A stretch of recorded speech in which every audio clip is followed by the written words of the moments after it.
शिशु सेविकार नियुक्ति केबे आसीबो ए नै समस्तंकर चिंतार विषय रही।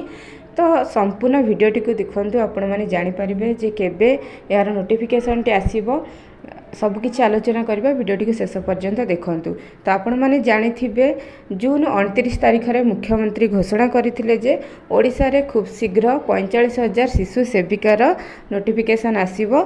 तो प्रतिटी स्कूल रे शिशु सेविकार नियुक्ति करा जिवो, जहाद्वारा से माने जो आमर छोट पिला माने अछंती शिशु बाटिका बाल बाटिकार पिला माने जो अछंती से मानकर जत्न नेबे।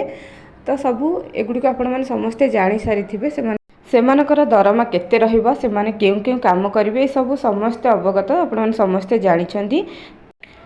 तो शिशु सेविकार नियुक्ति एसएमसी द्वारा स्कूल मैनेजमेंट कमिटी द्वारा ही करा जिबार निर्धारण करा जायतिला।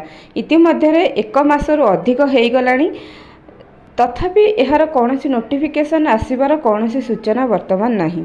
ए नहीं आमर जो रही प्राथमिक शिक्षक संघ जो रही से माने दाबी करुछंती जेहेतु से माने प्रथम रु अष्टम श्रेणी पर्यंत आगर पढ़ाउथिले, वर्तमान सबु स्कूल रे सफिशिएंट टीचर नहांती, तेणु से माने सही श्रेणी गुडी को पढ़ाइबा पई तांको बहुत असुविधार सम्मुखीन होबाकु पड़ुछि। ता सहित आउ गोटे श्रेणी से मानकर ऐड करागला जोटा कि बाल बाटिका, जो छोट पिला मानक आ गोटे एक्स्ट्रा क्लास से मानकु नबाकु पड़ुछि, से मानकु जत्न नबाकु पड़ुछि, से मानकु ए सब जिंस करबा पई तांको ऊपर बहुत प्रेशर पड़ुछि। तेणु प्राथमिक शिक्षक संघ दाबी करछन जे बहुत जल्दी शिशु सेविकार नियुक्ति करा जाऊ। से मानकु जो रही 3,000 टंका दरमा, से दरमा भितर जो माने इंटरेस्टेड अछंती से माने आसिक शिशु सेविकार जॉइन करेंगे।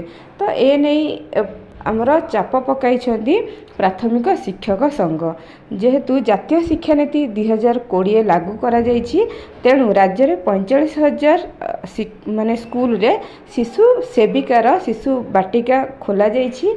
सही शिशु बाटिका गुड़िकर से क्लासरूम गुड़िकर आमर शिशु सेविका मानकर नियुक्त करा जिवो। से माने छोट पिला मानकु श्रेणी गृह रे परिचालन करिवे, से मानकर जत्न नेबे। शिक्षक माने केवल शिक्षा उपर दृष्टि देबे, से मानकर जत्न नेबा काम शिशु सेविका मानकर। गत जून 30 तारिख रे गणशिक्षा विभाग तरफ प्रकाशित विज्ञप्ति रे कुहागला सबु स्कूल रे शिशु सेविका नियुक्ति दायित्व विद्यालय परिचालन कमिटी एसएमसी द्वारा करा जिवो। तो किंतु ए पर्यंत से नहीं कौनसी प्रकार सूचना नहीं। तो सेथिपाई विद्यालय शिक्षक मानकु बहुत असुविधार सम्मुखीन होबाकु पड़ुछि। पाठ पढ़ाइबा सहित पिला मानकर जत्न नेबारे से माने बहुत समस्यार सम्मुखीन हेउछंती। फल स्कूल शिक्षक माने व्यतिग्रस्त हो गले। एपरी स्थिति होइछि जे पिलांकु जगिबा सेमानक जत्न नेबा बेले अन्य श्रेणी मानक पाठ पढ़ाइबा सेमानक पक्षरे संभव हेउनी। तेणु खूब शीघ्र जेते जल्दी हो पारिबो सरकार शिशु सेविकार नियुक्त करंतु बोली प्राथमिक शिक्षक संघ तरफ दाबी करा जाइछि। जदि एही दाबी को सेमाने सुनदी ताहले बहुत जल्दी ओडिसा रे शिशु सेविकार नोटिफिकेशन आसी जिवो। तो वीडियोटी को शेष पर्यंत देखिथिबारु आपनको धन्यवाद। अधिक इन्फॉर्मेशन पाए हम चैनल को सब्सक्राइब करंतु, पाखर बेल आइकन को क्लिक करंतु। धन्यवाद।